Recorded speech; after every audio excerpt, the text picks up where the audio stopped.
ஒரு பங்கு மண்ணை உலகமதாய் படைக்கின்றார். சரி.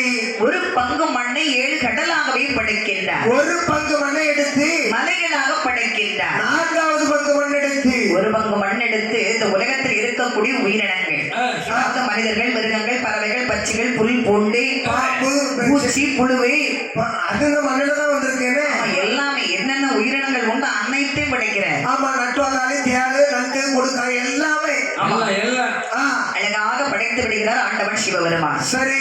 படைத்து விட்டுவிட்ட சிவபெருமான் தானாகிய தோன்றியே சரி வெள்ளி கைலாச மலையை இந்த சிவபெருமான் எட்டி பார்க்கிறேன்.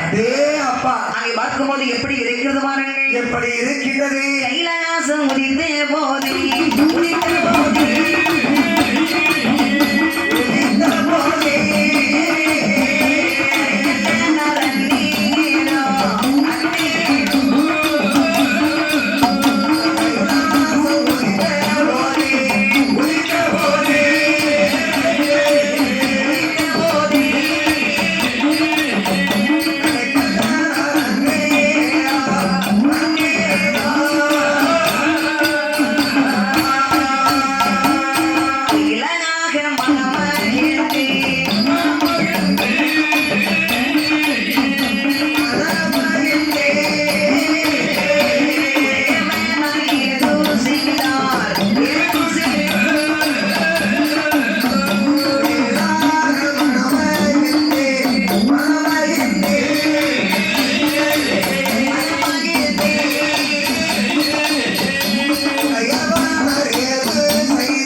சந்தோஷம்.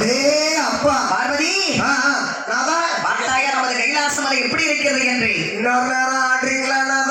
இன்னொரு நேரம் ஆடுனா இல்ல, முதல்ல இருந்து ஃபர்ஸ்ட் இருந்து ஆரம்பிச்சா கூட ஒரு நேரம் அழிஞ்சிருமே. இல்ல, இன்னும் ஒரு 2-3 வருஷம் போகட்டும்.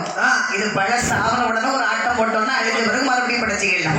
நமக்கு வந்து அடிச்சடிச்சு பிறகு செய்யறத வேலையா இருக்கு. இது வரைக்கும் ஒரு ஆசை என்ன என்ன இந்த கைலாச மலையை பார்க்கின்ற போது அழகு ஜொடிக்கும் குமரி கடலில் அழைப்பாயுது அன்னை மடியில் அவனுக்கு வந்து விளையாடுது, அன்னை மடியில் அவனுக்கு வந்து விளையாடுது, அழகு ஜொடிக்கும் குமரி கடலில் அழைப்பாயுது அன்னை மடியில் அவனுக்கு வந்து விளையாடுது, அன்னை மடியில் அவனுக்கு வந்து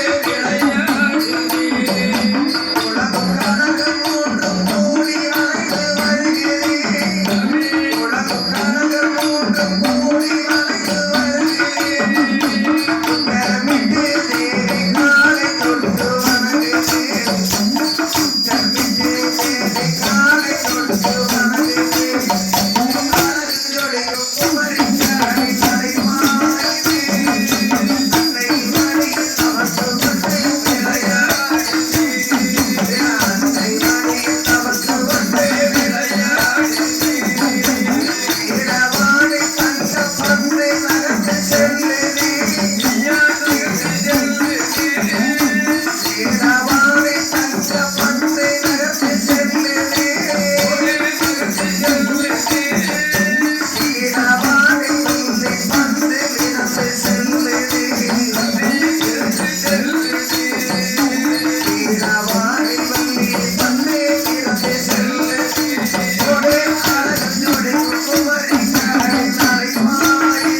ஜொலிக்கிறது. அடே அப்பா பார்த்தா சிவபெருமான் பார்வதி ஆ. நமது